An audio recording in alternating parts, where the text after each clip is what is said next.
So yeah, I could listen to that for quite a while. How's it going? I'm kind of I'm digging this. Yeah, I don't know. I just was going to do like a couple minutes, and I've not really explored this project too much. Kind of had something going, and much like when I record tracks, I just hit record. Sorry, I just had some water. That was dry work. I just normally hit record and record the track off, and I quite like doing that with YouTube as well. Just having something and hit record and seeing what comes out. So this whole editing and, you know, sitting in Ableton or sitting in what is it, DaVinci? Nah, that's not for me. Yeah, so this is, I don't know, like I'm kind of processing it right now.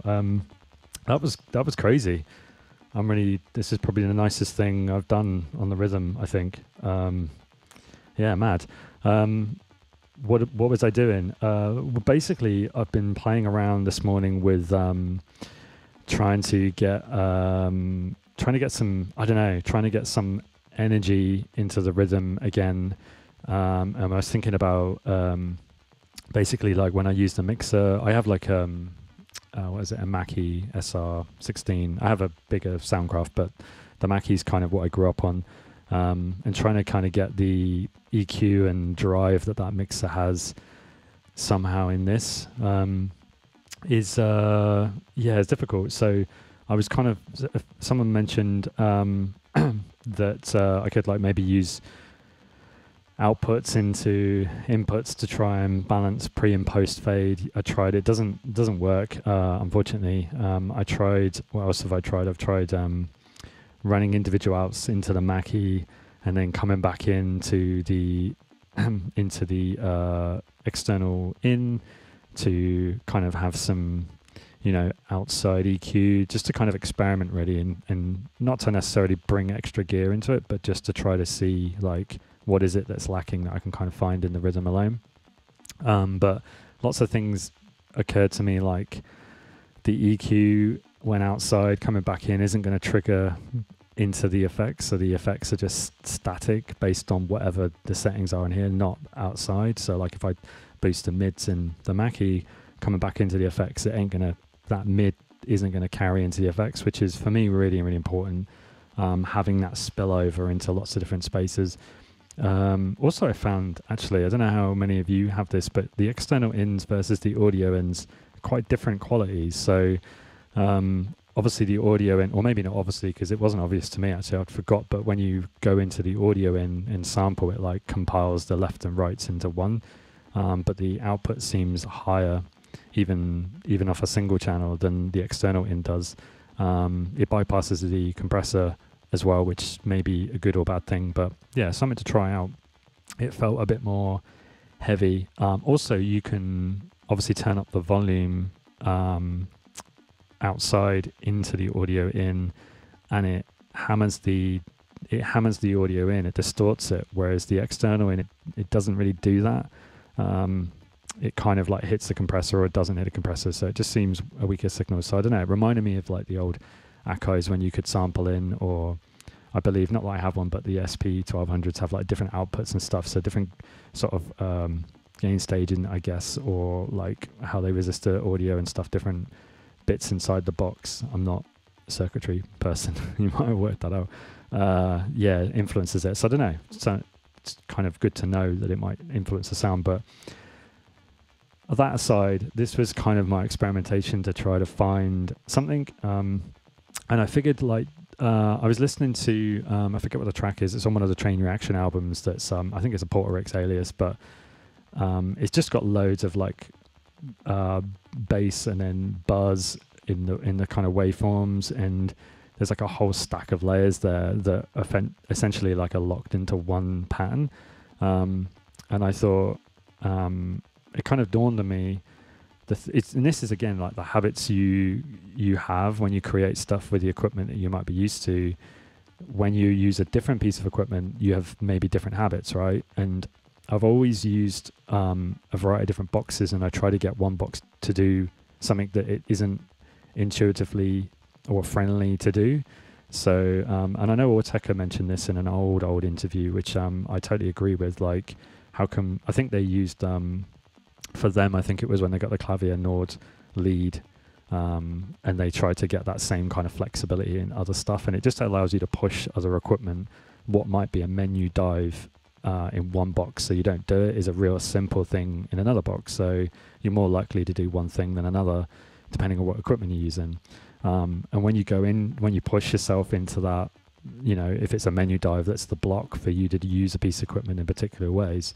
Pushing into that area, you often find, like, you know, the behavior of the machine isn't as expected. Like the old Akai machines, if you start flicking around on the menus, like while it's playing, like it just cannot handle it. And certain screens, especially my 900 that I have behind me, is it just buzzes differently. Like the envelopes work different just depending on what bloody screen you're on. Just old equipment has that tendency to just behave in unexpected ways. Modern stuff seems to be what I've always described this machine as: it doesn't want to break. It just won't break. It just does what it's designed to do, and it does it well, or at least it does it as it's, you know, well, subjective. It does it how it wants to do it, and so trying to find ways to break it has been really difficult for me. So finding someone's chatting to me occasionally. I think it was them. Yeah, I'm going to mention them anyway. They do some stuff under Asign. They've just done some YouTube stuff. Asign Noise. Go check it out. They've been doing some rhythm stuff as well. Really friendly and chatty, and their stuff sounds pretty cool to me. But yeah, they were mentioning how they were using the Rytm as a drum machine, and like I was the same. I was using, so look, for me, I come from 808. I used to have an 808. I used to have old light stuff when it was cheap, and you get used to, or at least I did. I get used to using drum machines because they're designed to work like as a whole package, right? Like the 808 sounds good out of the box, the 909 sounds good out of the box. All those Roland kind of machines sound good straight out of the box. Their drum machines, the R8, which is under this, currently a table, just sounds, you just cannot get that thing to sound bad. It's just, well, maybe you can, but it's pretty hard to make it sound bad. Whereas a Rytm as a drum machine is just shit, in my opinion. It just sounds absolute garbage as a drum machine. Like out of the box, playing drum sounds, it's just so dull and weak, and it's just rubbish as a drum machine. But it's not got drum computer, right? It's not a drum machine, it's a drum computer. And this reminded me, underneath my table, which is the R8, is a MKII XT5, which is that sat on. That's also, let me just, sorry, just having a look. Digital percussion synthesizer, the MKII XT5, right? So that also isn't a drum machine. And although it has a lot of like qualities in it that out of the box sound good, it isn't a drum machine. This isn't a drum machine, despite their being Elektron borrowing a lot of the kind of standard expected kind of palettes that you would, or at least the naming of them and the kind of DNA for those machines that you'd expect in, say, 808 and 909 drum machines. Like, you know, you can hear it, you can hear it, or you can at least appreciate where it's coming from. Even the layout somewhat, it's like NPC, like, you know, there's lots of kind of history that's been, I feel, baked into or inspired this design, but it doesn't behave in the same way. For those of you who've used or have been lucky enough to use some of these old machines that are ridiculously overpriced now, or maybe it's not ridiculous, I don't know. It's just the way it is, right? Money's money. It's great if it's easy if you've got loads, and it's shit if you haven't. So it's relative, but those machines, if you've used them, just have a certain way about them. When you use them, they sound and behave as they're designed. And this, I think, maybe for the new people, the younger people that haven't had that baggage, and I would probably consider it baggage, probably approach this just fresh.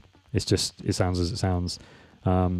Maybe that also, I wonder, feeds like the rhythm sounding better to some people than others, just based on your experience. I've always felt the rhythm sounds really dull and lifeless to me.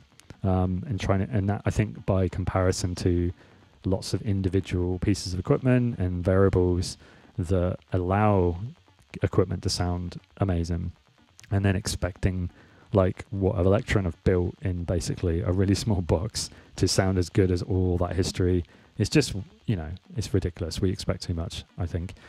It does sound great when you push it. It sounds better than I would expected. So yeah, like, I guess that's a long way of saying I needed to find another way to kind of get into this box that's sort of like another comparable, like Orteca, another comparable, like, wait, what if this is something different?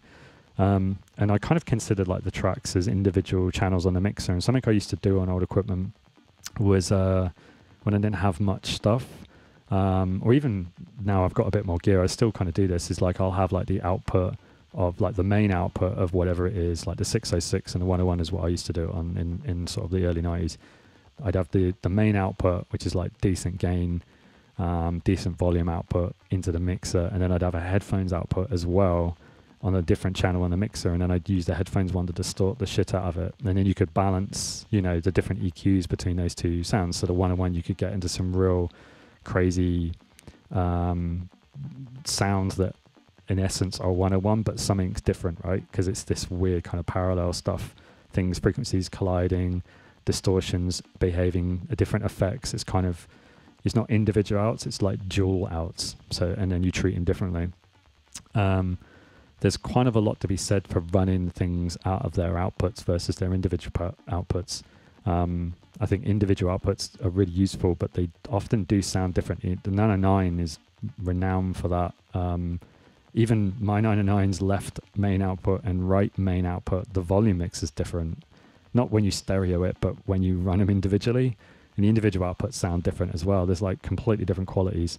So that kind of knowledge allows, is sometimes lost when you get lazy, which I always do. Trying to get this box to behave differently, like I say, and then bringing that knowledge from, you know, previous experiments into this box is quite good.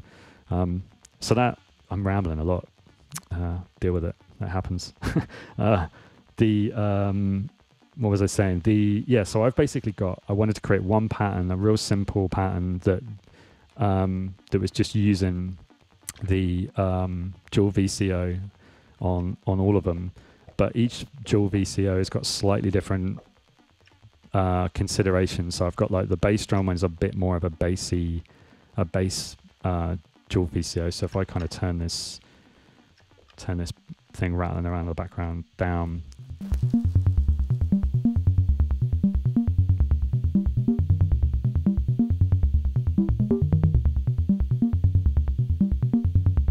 so I found just having the balance just slightly off smooth just gives this light rough edge to it, and then, you know, it's got that kind of like foundation, and it's clean and it's tight. It reminded me of like the ARP Odyssey, reminded me of the 101, that kind of like central, slightly sort of swollen bass that can happen.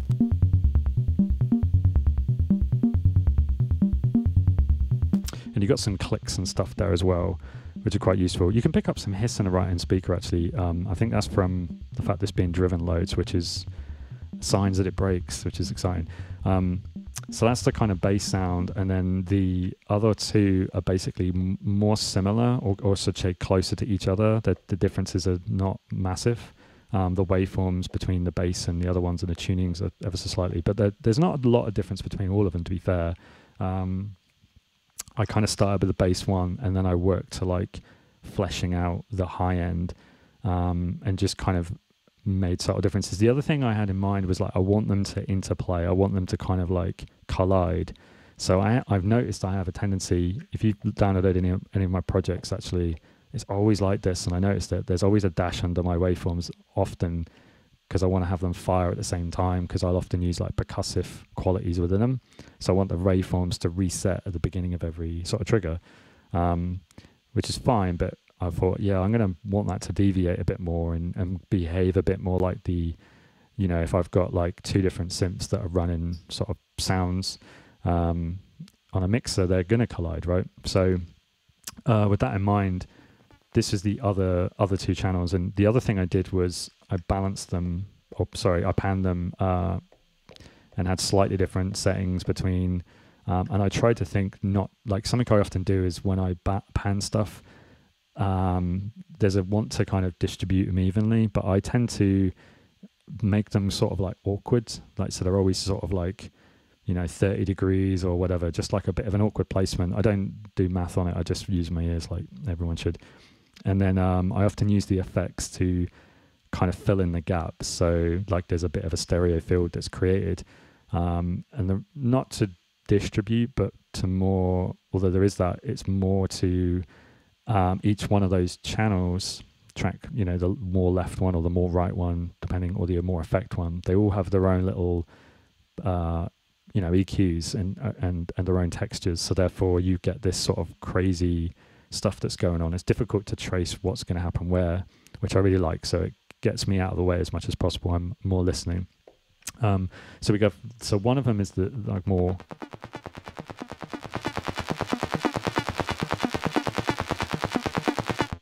and without the effects. So this is just to show how effects are like everything to me. Like yeah, I remember there's always a thing some people would say about, oh, using effects is cheating. It's just there's no cheating, man. Just like if it sounds good, it doesn't matter. I tend to use effects more structurally and like a block of stuff, as opposed to like structurally more than rhythmically. Although there is that, it's like it wants to exist on its own as well, as opposed to a definite sort of this sound has been delayed thing. But it depends what it is. So without effects, it's pretty straight, right? If I bring up the other one on the other channel.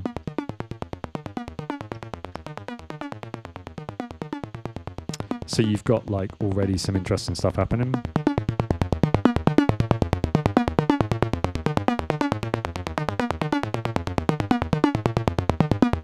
Really like hard-edged percussive kind of qualities.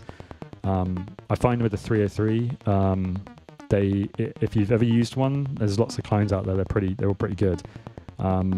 They are really percussive when you take them out of acid territory and you just get the envelopes, and they're really hard and percussive, and you need to kind of bring that down a lot when you're trying to fit stuff in a mix or whatever, or push it to whatever your uses are. But I quite like that because it enables like I don't have to program percussion. There isn't this sort of separation of like, I'm going to have my drums and the drums are going to do the drums thing and this bass is going to do a bass thing. It's just like that's us getting in the way of how we think stuff should be laid out. Like that's based off old bands and history of music and instrument creating. I just don't think that stuff needs to apply. So this envelopes and volumes and things allow just like, this is a percussive click and there's a bass there and there's a fuzz, so you can hear it.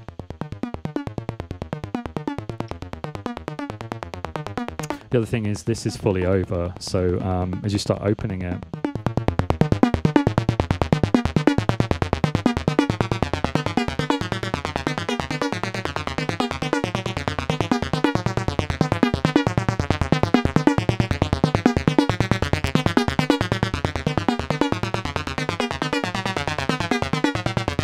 so you get into these interesting places of almost playing around with panning and balance almost through the balance of the waveforms, which is quite cool. Cool. It's just useful having it on one page. It just gets you out of thinking, where do I pan it, and more into like parameters that influence sound, which I prefer. There's also like different decay settings that add to that percussive element based on the waveforms, which is worth playing around with if you download this project. With the effects,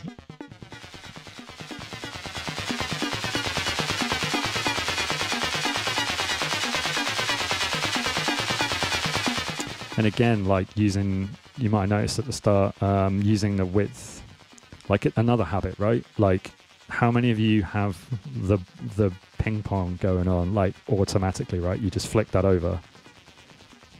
It's quite easy to do because you're lazy, right? Like we all are. It's like, oh, I want to have some stereo movement, and you can't do stereo samples on this thing. Well, you can, but it's a bit of a ball ache. so it's mono, and you want to create like stereo. And the only kind of two stereo kind of qualities or features, I should say, of this machine is reverb and delay. So you get that ping pong going on just to get, and it's kind of like gets you somewhere really quickly sometimes, but it ends up being like the illusion of a track being quite finished, or in a finished kind of quality, or finished sort of sense. It sounds like good. And there's this sameness that appears after a time, at least it does for me, that is like everything's ping-ponging, so what I like doing is using this as a pan again. So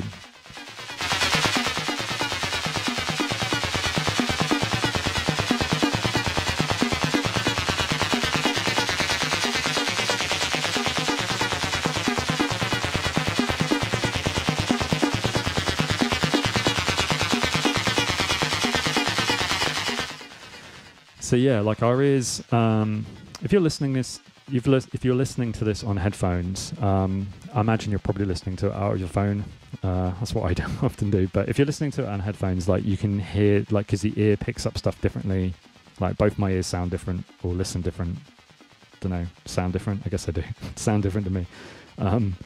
Like depending on what, like where the balance is, right? So for me, like panning hard to the left sounds different to panning hard to the right. So, and then if you've already got that distribution on the two tracks that we mentioned earlier, or I mentioned earlier, you're going to get stuff come out more in one speaker to the other. The same with like if you're listening to it on your speakers in the room, unless you've got like a really high-end treated room, and it sounds like good. I'm not going to keep doing air quotes because I don't want to be a knobhead, but it's i.e. that's really symmetrical, because obviously that's what you're meant to do, right?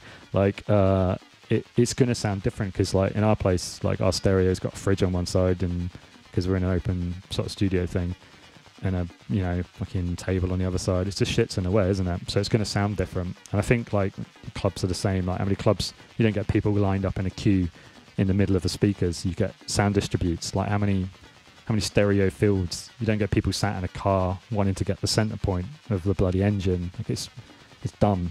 It's just one approach that's been designed to create the illusion of a band being in your home stereo recording. So I think it's I always try to remember those things, like how to distribute sound and how to think about like what is good in what situations, and obviously like a design space is for some sort of level of neutrality and predictability.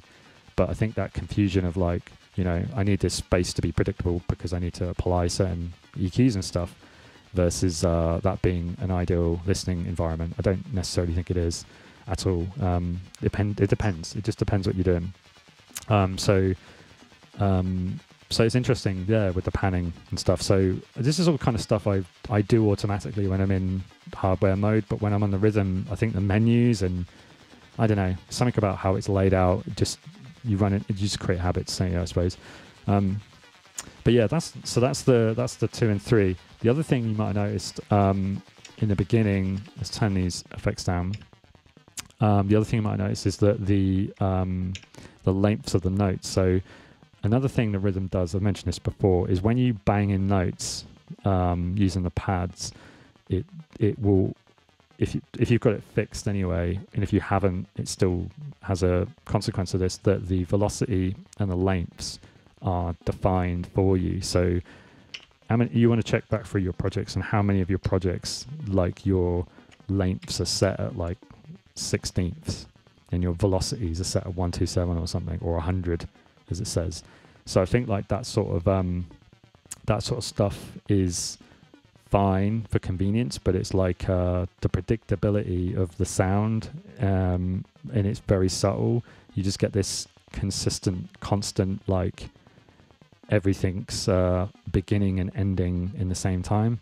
I think it's something I remember realizing when I used to, well, I still do actually, use the Atari. I've got like an old Atari 1040 ST, which I still basically use that as my main sequencer when I'm not doing these.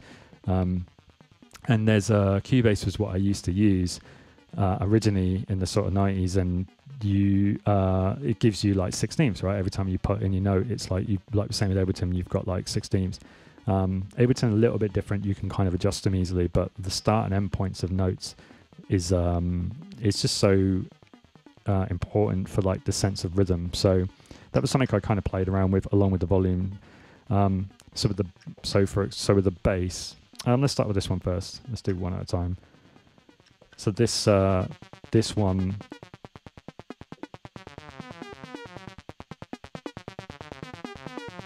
this kind of thing, just you get this percussive quality on a stereo field.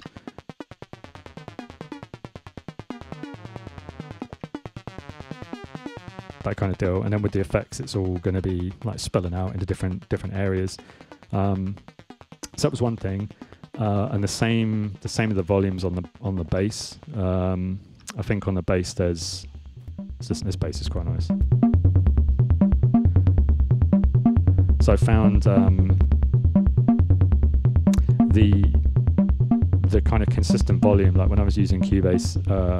Just to get into the velocities, like we do this automatically, but I find it's sort of yeah, like I said before, the habits that we end up picking up through platforms do it a lot. I've got platforms on my mind today, platforms, but systems and software, like they're designed to do something for us in a particular way, and we might not even realize like our behaviors change. Like, you know, if you're on Facebook, firstly, get off Facebook, but if you are on Facebook, then yeah, like when was your world blue? When was your world not blue, right?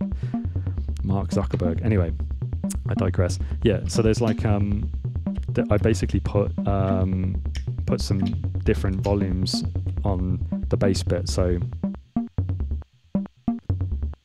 that's kind of like, and then by quickly just putting them at max, and then you can bring in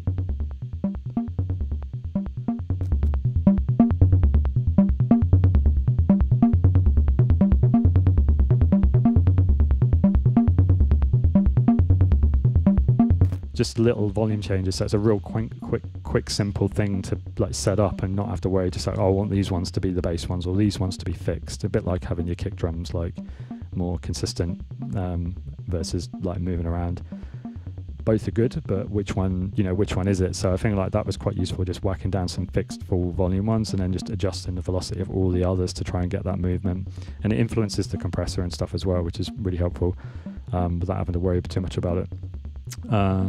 So that was on the bass, and I think the other ones are just they're all just like full volume, but the lengths are turned off. So what else did I do? Oh yeah, that was the other thing. I was thinking about like not doing the keyboard tracking thing just for a change. Again, like thinking about habits. And the gain stage. Look at that.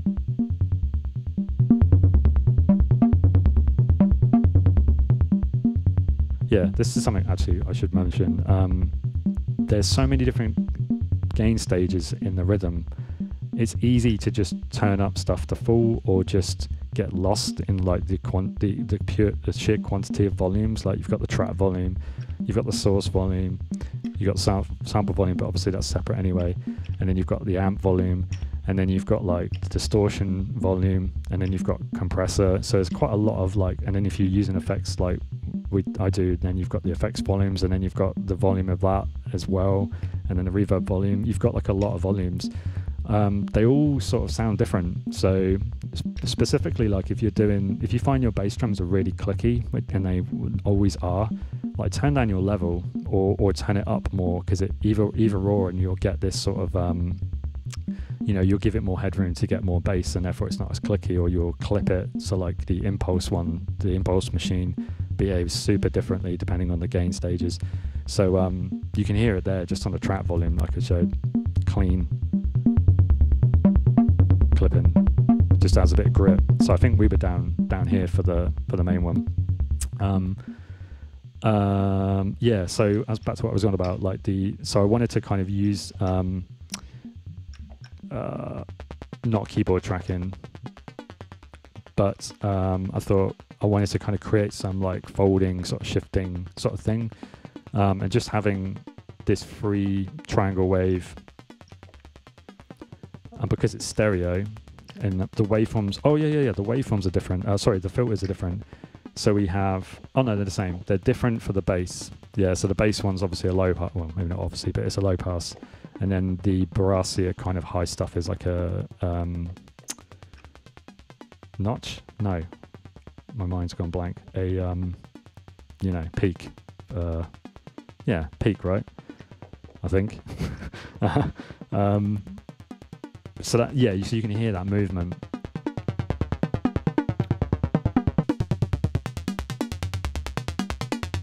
And occasionally it catches, like it's like separate left and right, and then occasionally it catches where the two frequencies are in some sort of alignment, and then you've got this center feel, like it feels like stereo. And other points it feels panned.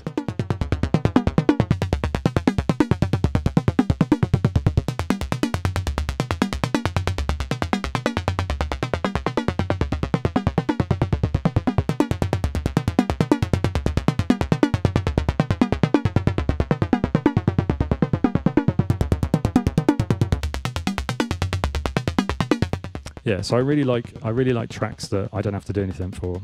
They're always my favorite. Which gives you the freedom to kind of try small little things that might influence dramatically, or very small changes. But ultimately, the guts of it is just like rocking along. I quite like that. Again, it just gets you out of the way, doesn't it? And obviously, with effects, then we're back to like the full kind of sketch track, whatever.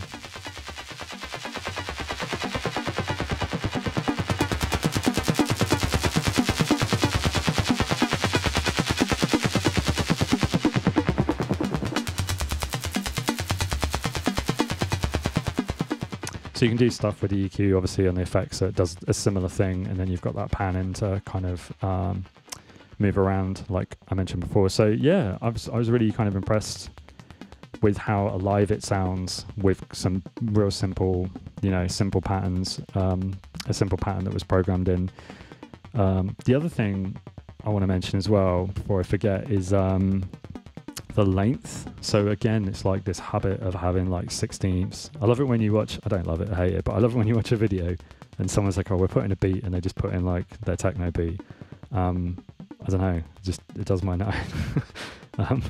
Like, I don't know, like I quite like, I wish they just ran their finger across all of them just to be rough with it. But anyway, I quite like having like slightly different lengths, and a good one is like 15, because you're so used to hearing 16, you're always just one earlier, or 17, you're just one later. And if you kind of play around with the balances, there's always this weird sort of like, where's the beginning, which I think is really useful, because you end up having this sense of like a macro listening. You're not really locked into a dance floor rhythm sort of feel, you're just more immersed in stuff, and it can go like more rigid rhythmical qualities to sort of almost granular kind of washes, and it ends up, I feel, and people have said this to me, is it ends up having this more hypnotic kind of quality, and you have to sort of explore like how you move. If you dance, I don't dance, but seeing people on the sort of dance floor, or trying to work out how they're going to move, or just what the listening environment should be, and what the volume should be, is quite difficult. So you end up being more experimental with your listening, which I think which is great. So your accessibility is different, which I think's accessibility is important, isn't it? You want to get people into it, I guess. I think that's the bulk of it. I don't think there's much else I need to cover. There's quite a lot there. The video is quite long already, mainly the jam at the start. So if you're still listening, good for you. You don't have to stay and listen. Like, this is like whatever. But the project's going to be in the description. Go check out that Cost Sign Noise artist on YouTube. He's just started uploading stuff. It's just like a image on there, I think. But yeah, there's some pretty cool stuff in there. So hopefully they will post more stuff. And there's definitely a need for more good rhythm demos. So I might, if I remember, put it in the comments or something. And the project's going to be downloadable. So make something weird. Actually, like if you're into this sort of stuff, like I don't know, like record some stuff with it and post it somewhere or share it back. Just the subtle differences. It'd be cool to have like a whole record that's just lots of variations of similar stuff. I think there's not enough of that. But yeah, I'm going to leave it there. Cheers, and I'll see you next one. Nice one.